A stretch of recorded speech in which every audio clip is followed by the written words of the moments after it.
Hello, everybody. My name is Anette Millington. I am an assistant professor of fashion systems and materiality at Parsons. I'm also the associate director of the Textiles MFA program and former director and associate dean of the first year program, where I've done a lot of work in workshops around this topic of rubrics. Rubrics are very cool right now on our campus as we are really thinking about institutional assessment and how it is that we evidence learning within our programs and our classrooms. What I want to do today is I want to spend maybe about 15 minutes of our time together kind of sharing to you first some general ideas of rubrics and what they are so that we're on the same page in our understanding. Then I want to unpack one example of a rubric that I utilize in different ways in a junior level studio course in School of Fashion that's called Design Studio. And after that, I am hoping that we have a little bit of time. We could come out of our screen share and maybe have some conversation. Okay, so with that, and at that point, maybe we can even introduce ourselves.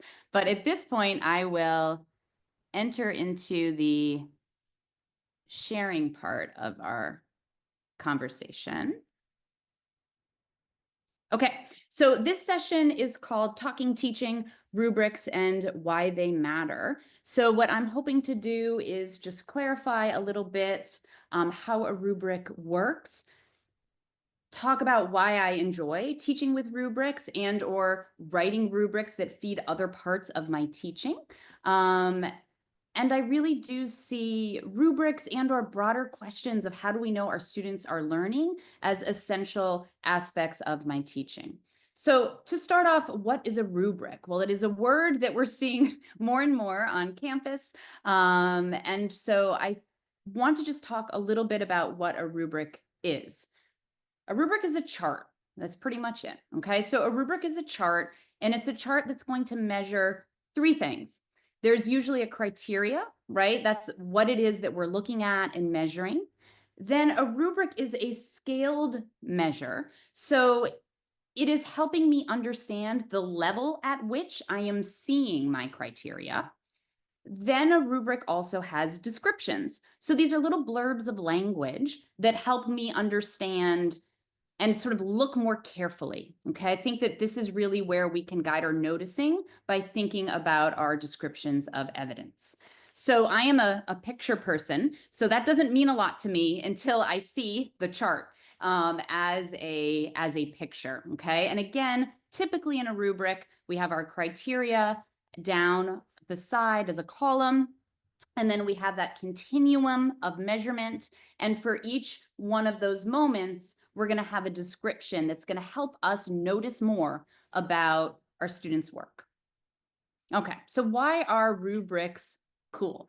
Well, they are a tool to evidence learning. They are not the only tool. There are many tools that are important within classrooms that allow us to really think about how are students learning within my classroom and how do I know that my student is actually learning? And for me, if there's like one takeaway from this conversation or any of our shared institutional conversations on assessment, for me, the most compelling question is, what does it mean to be an educator, a teacher who is both kind of giving things and delivering and stewarding activities in the classroom, but is at the same time really observing, noticing, wondering what's going on in this classroom? How do I know students are learning? Because there is a difference between me delivering a lecture and my student having absorbed, okay? Between me guiding us in a really creative, fun activity and a student making a connection to something they learned the week before or they're going to learn next week. So for me, these rubrics are really about getting into the meat of the learning as opposed to having the lens on what I do as a teacher.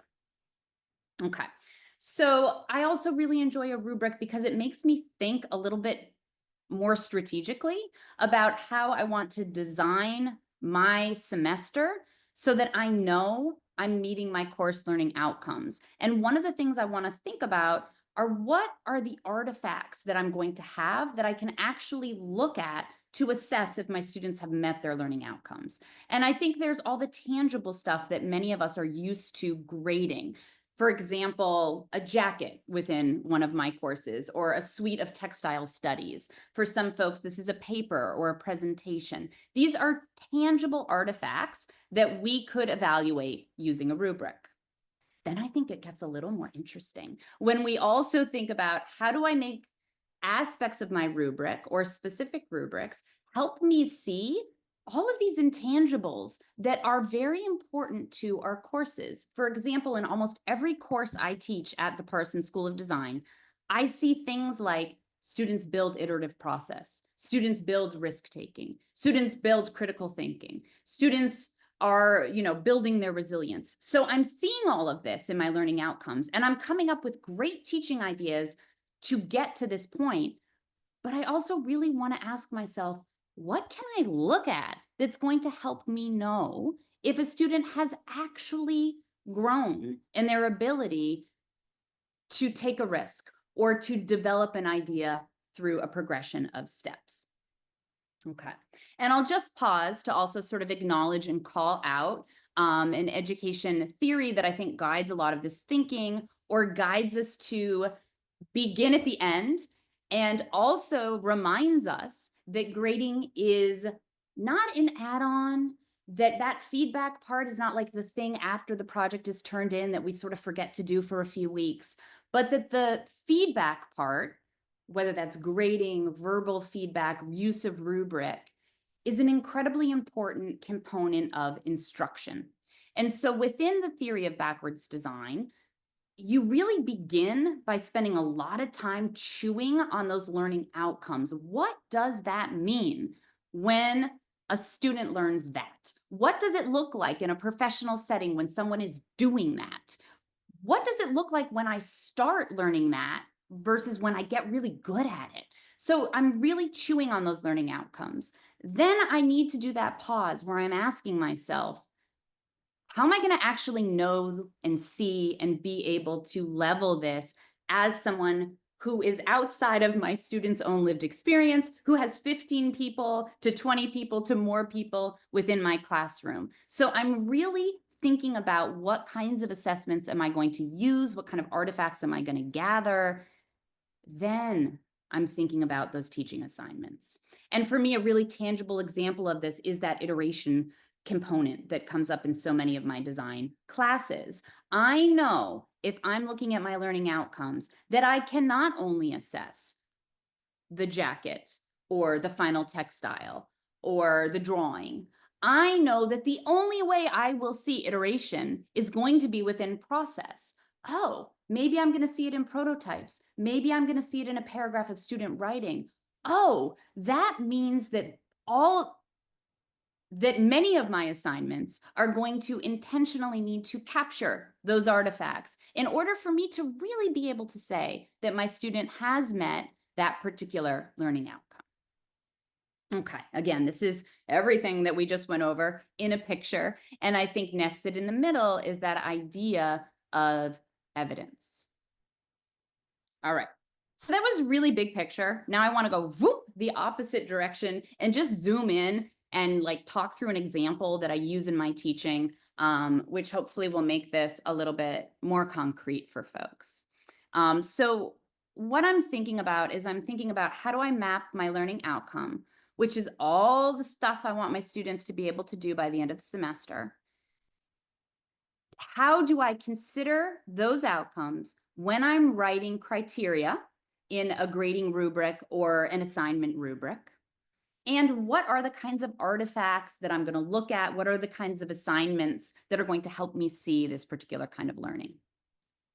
Okay, so here is a particular example, and I will warn you that this is the part of the presentation where the text is going to get a little bit small, and I will do my best to sort of talk through what we're looking at, because we're going to be in an overwhelming sea of text and charts. So here we are. I am just showing you briefly pulled out of my actual course syllabus. This is Design Studio 4. which I teach within School of Fashion junior level, and I teach within the Materiality pathway. So present to me when I'm thinking about my teaching always at the beginning of the semester, in the middle of the semester, and at the end of the semester is this collection of learning outcomes, right? This is what I'm there to do, to make sure that students have reached these particular outcomes. And then within School of Fashion, we have these things called pathways that are kind of like frames around how we teach. So mine is called Materiality, which means that we're really entering these learning outcomes, thinking about material development and textile. And so I also really want to think about our core competencies. Okay. Now, this is stuff my students are supposed to magically be able to do at the end of the semester. I have to get them there. And I get them there by choreographing a semester of many types of engagements. So in order for me to really look into whether I'm teaching toward a learning outcome, I want to think about what does moving towards that learning outcome mean in a particular assignment. And that is going to help me come up with a criteria for a particular assignment. Okay, so here we have, now it's like, whoa, even more charts and even more descriptions, but I will talk through the next 2 pages, really in depth, and then we can ask questions. So you will notice that I've added a little column for course learning outcome before I've started my rubric. I've really done that for us today to kind of clarify how I'm navigating between a big goal at the end of the semester and what that might look like in a criteria for a particular assignment. So I have an assignment that I give students.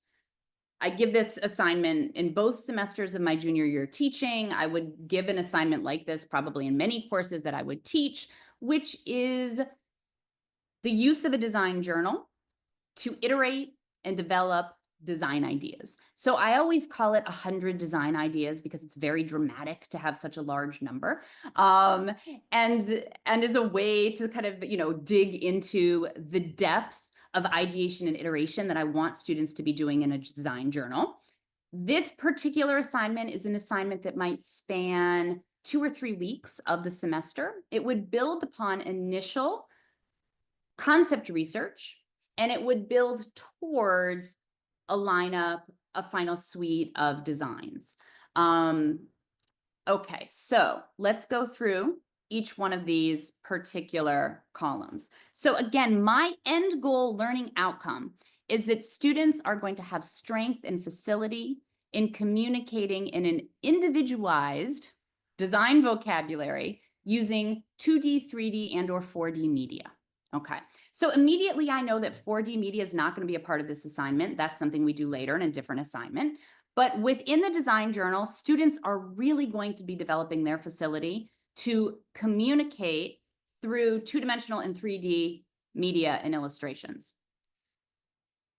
So what I'm going to do is I'm going to come up with 2 criteria related to my assignment. And I know that when students are meeting those criteria, they are on the road to meeting the learning outcome.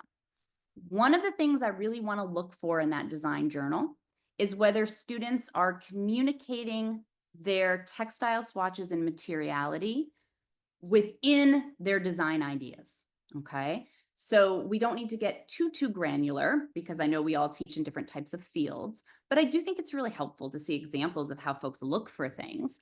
For me, what that means is that the strongest measure for a student is that when I am looking at their design journal, I am going to see the use of 2D, even 3D drapings. I am going to see that within these illustrations and ideas, students have mapped to their actual collection of textile swatches. So if they've made a knit, I'm going to see a stretchy shape within the design, okay? I am going to see that in the way that they might be applying color and texture in their mark making. I am also going to see it in the kind of shape or silhouette that they might be developing.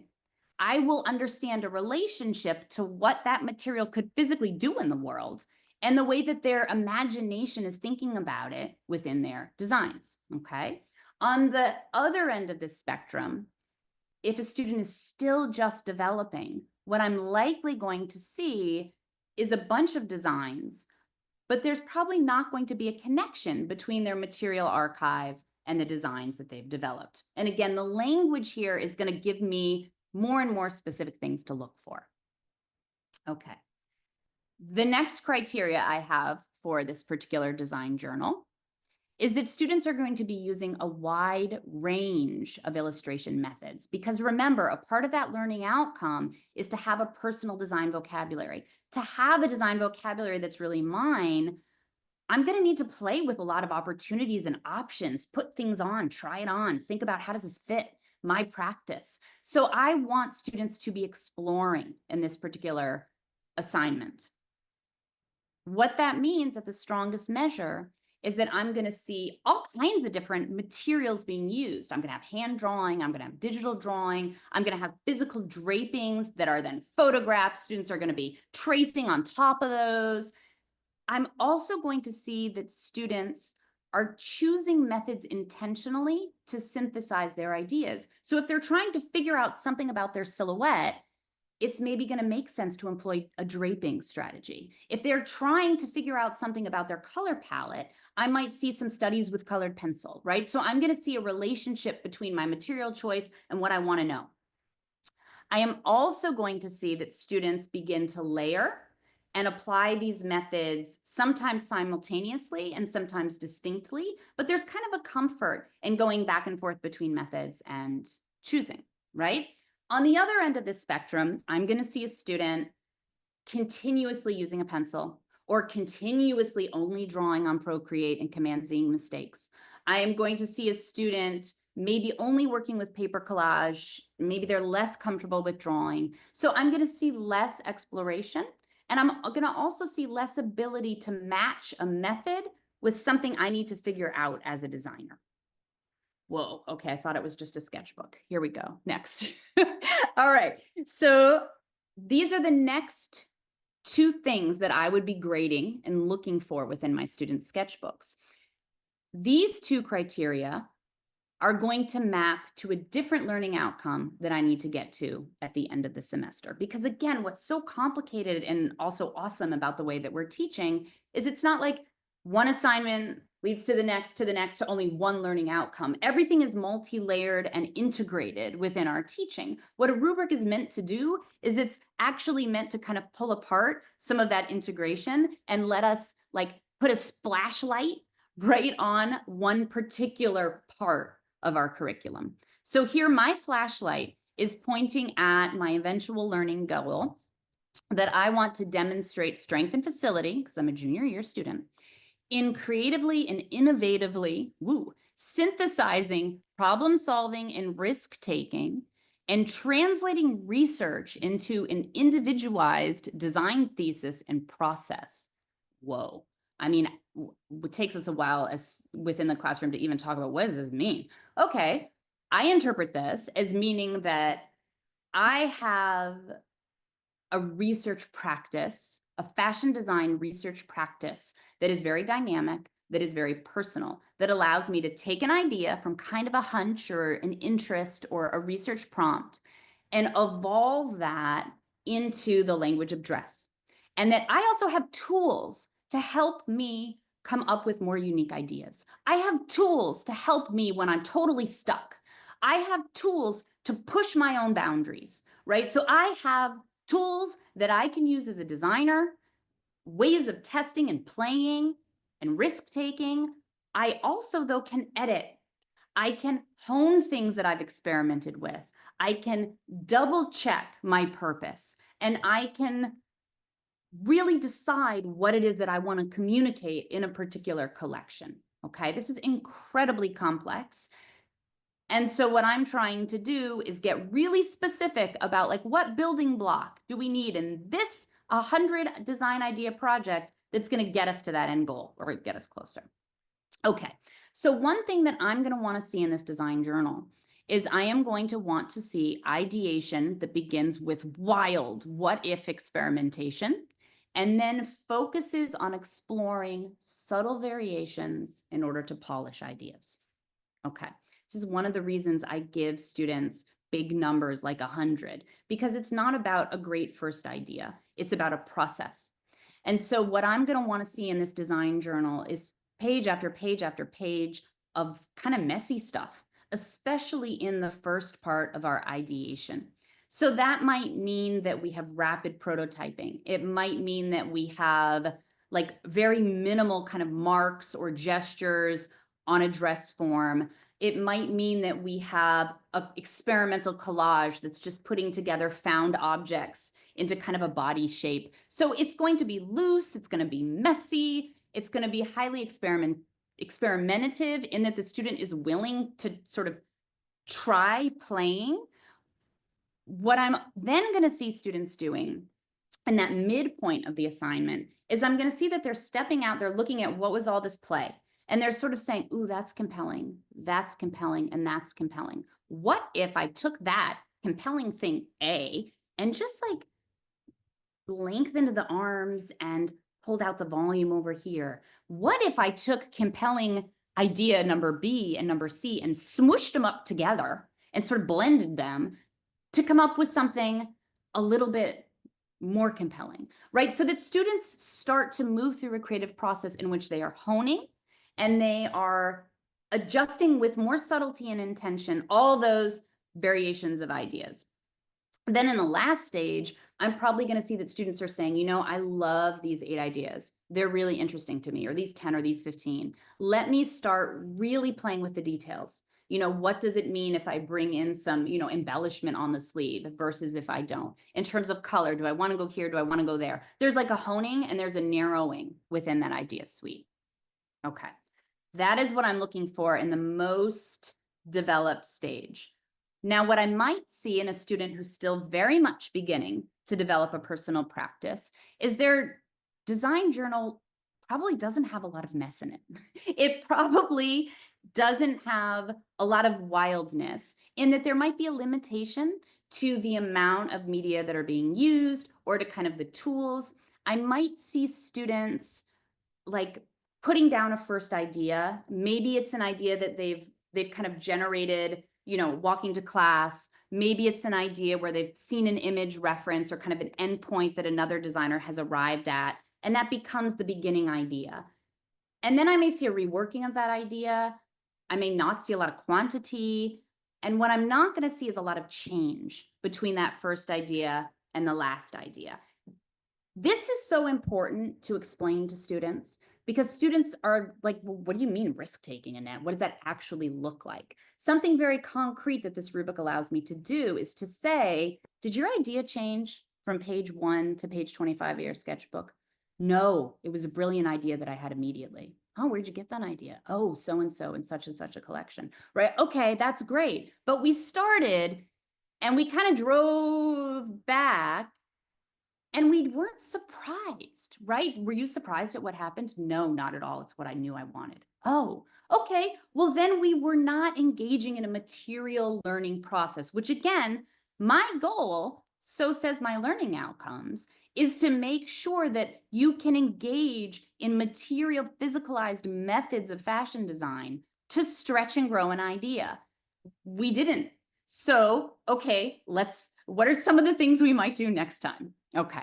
And that brings us to the last thing that I might look for in this sketchbook, which is the mapping of design ideas to initial research that I've done in my sketchbook to the language of dress. Okay. So I'm sort of saying that to get to that learning outcome at the end of the day, in which I actually have this full, rich fashion design process, I need to think about what are ideas when communicated on the body within the language of dress.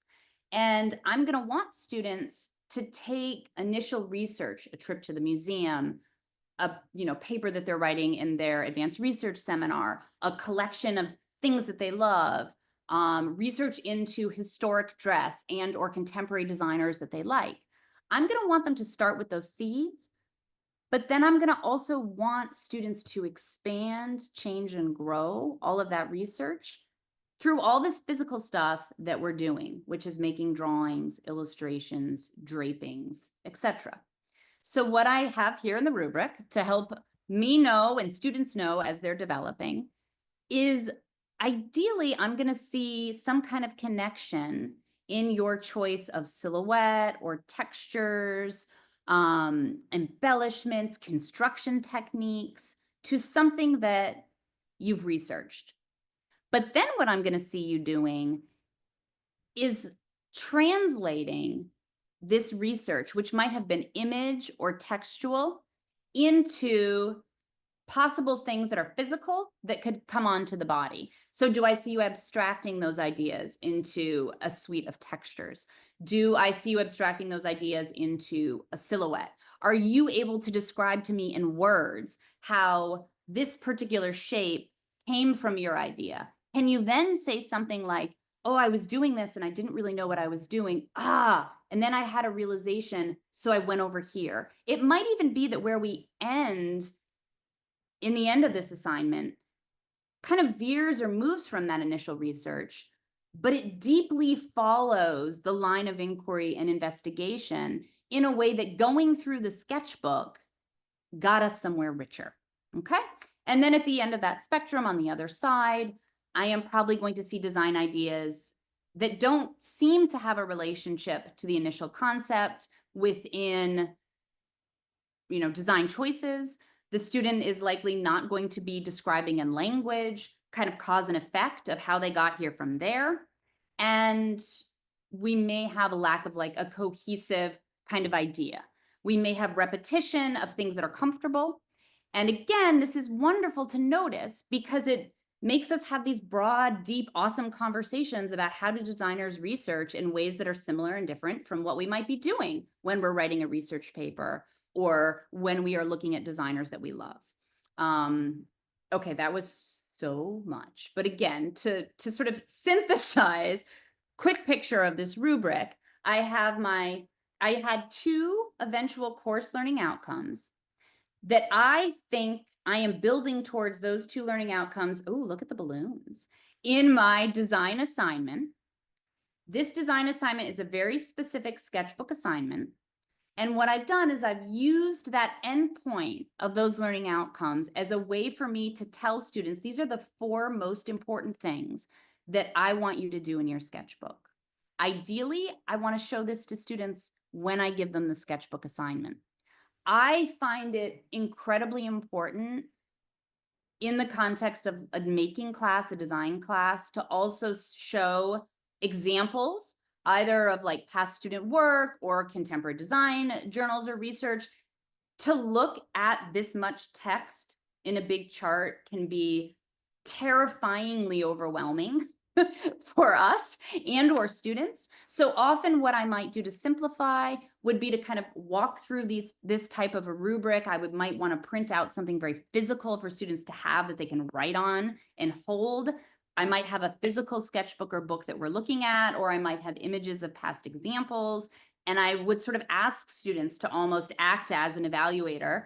Oh, do you guys think, like in this example here, do you see a lot of change from the beginning to the end? What happened? Oh, wow, what are they doing at the beginning? Whoa, I can't even really understand those marks, but look at how they grew, right? So for me, I think it's also really important to have some kind of tangibility to language, because I don't always think that the words in and of themselves on the chart translate as clearly as we might if we have a few ways of showing this kind of information to students. Then what I might do with this is I might have students even do a self-assessment when they turn in their design journal. I might just give them the criteria and I might say, write about what you think, or I might say sort of circle where you're at. I might even have students in the middle of a project take this out and say, uh-oh, I'm still just using Procreate. Oh no, my grade, right? And then they may decide to start playing. So this can kind of be a checkpoint. A guide like this can also be a guide to a critique, right? Because if we were going to do a full class conversation, either in partners or full class, at the end of this project, these are the 4 things that I would want to talk about with students, right? Because they were the 4 things that I asked them to do in that particular assignment. Okay, so before I come out of screen share, I will also show you a simplified tool, because again, I think that we can really play with how we write full structured rubrics and how we also bring in these other ideas of evidence into our teaching. I sometimes find it incredibly helpful for me as the teacher to even write everything out. But depending upon the length of my class, the particular groups of students, I may be simplifying how I'm bringing that information into the classroom. So for example, I do a lot of this with students where I may describe the criteria. Then I may use that criteria to guide like a voice feedback that I'm giving them on a project or my written comments on a project. I may have a point scale. For some students, like points is very clear. Oh, I got all the points. I didn't get all the points. So I may build on those criteria and kind of simplify down the way in which I'm sharing and showing all of those descriptors. Okay. I also, if we do share out this deck at any point, had just put in some links here because there are ways that you can, build rubrics in Canvas and utilize those. And I also put in a couple of links towards the backwards design process and also a few other rubric sites. So let me stop sharing. Okay. And we're all here. And if folks are open to coming off camera, that's always awesome. And if not, then that's okay. We could put questions in the chat. I'm really interested, like different ways that folks might be using rubrics in their courses and or questions that have come up. I wonder, Annette, if one of the things that I love is one of the things that we've been saying about rubrics is that they make you articulate stuff that you don't normally have to. And I Yes. wonder if you think back to when you first started using rubrics, were there particular questions? I mean, you gave us some examples, but were there particular questions that helped you start to, as you said, tease out stuff that gets shoved together? Yeah, no, I think that's a super important question. And I think, so, okay, so there are like two tricky things I found in beginning to make rubrics and or just thinking, about teaching in the beginning of my teaching practice. One, I think, is really just as simple as like, where do I actually see that? Where do I actually see that? And I think that it's always felt a little clearer to me in the context of art and design in relationship to things that we've kind of formalized within an art and design language of, say, elements and principles. Like, did a student use a variety of line weights within their mark making? Okay, for me, that's pretty clear. Like, as someone who myself has drawn and or has taken drawing classes, I've had many assignments where I had to use a thick marker and a thin marker and could explore what it is that line weight is. So what that means is that as an educator, I have like a language to describe those formal qualities. I've actually explicitly been taught directly those things myself as a student, right? When I was going through art and design school. I find that a lot of these tangibles feel more tangible to think about how we evaluate them. They also tend to be something that we see in the final outcome of work. I can look at the final drawing. I either see a variety of line weight or I don't, right? It feels more fact-like in that sense. The part that I think is really hard and you could spend your whole lifetime grappling with are things that are not tangible, but yet like we know as makers and designers are crucial to our practice. For example, solving a problem. Okay. Well, what does it mean to solve a problem? In my early teaching, I did a lot of work with many different, ages of students. And this is really fun to think about when you work with young students. So for example, like problem solving in the context of an assignment where you've got some sticks and you've got some glue. Okay.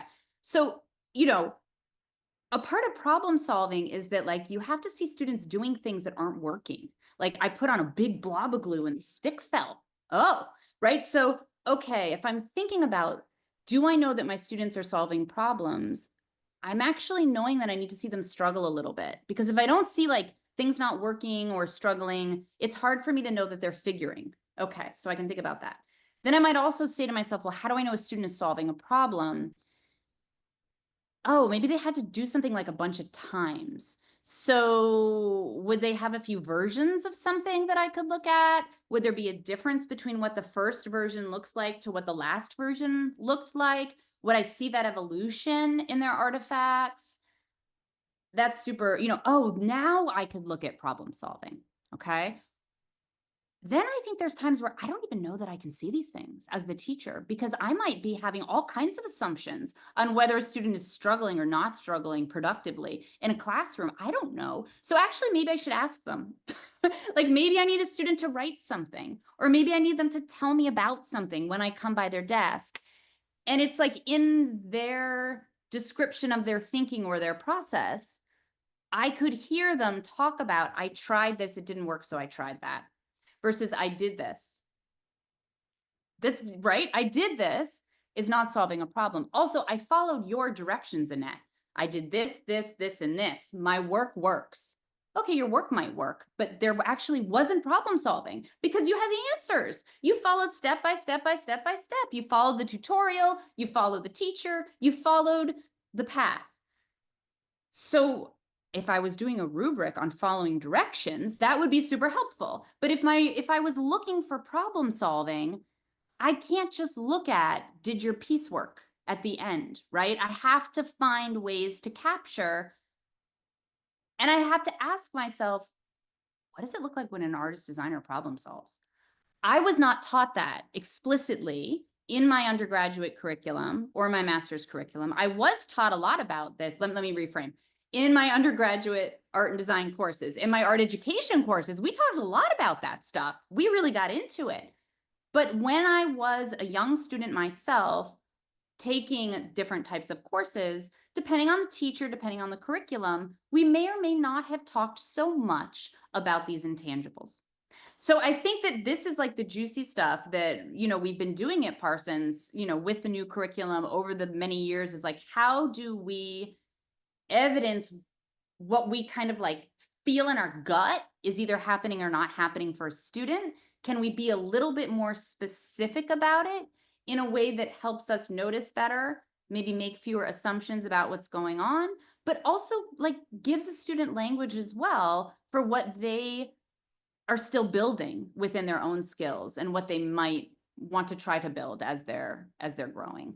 I mean, again, I think that any kind of rubric or analytical tool takes a big mystery and pulls it out and shines flashlights on parts. So whenever you do that, a little of the mystery is removed, right? Like that's the part of the process.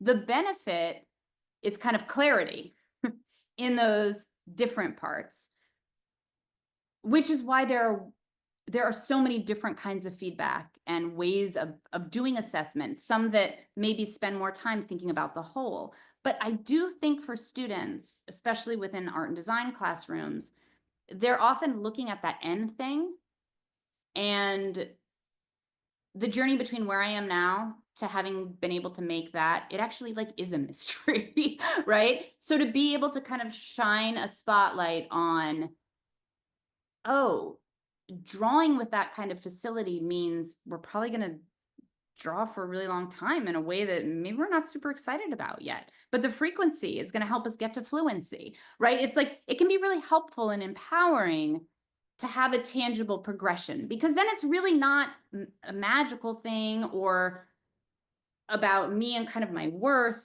Like maybe there is something that I could do that would help progress my practice in the way that I want it to progress. That's why I like things like rubrics, because I do think like they can help actualize or provide a path in parts of creative making that might feel mysterious, but really can be built through habit or tool or approach. Fabulous. I give such long answers, Rita. You really No, one or two I gotta say, questions. I'm what you just said is I'm thinking, okay, we need to just pull that out from this video, and because it was so well articulated about the value of the rubric and the value of showing the process, Yeah, that it's not just the end, and taking the magic out of it. yeah, It's yeah, learnable. yeah, yeah. And we're going for magic at the end, right? Like we're going for that. But there's process, right? This is like a language. It's like learning different parts to build that kind of fluency. We are at time. All Thank you right. so much for this. My absolute pleasure, as always, Rita. You know, I like to talk a lot about teaching. So This is thank you great. so much.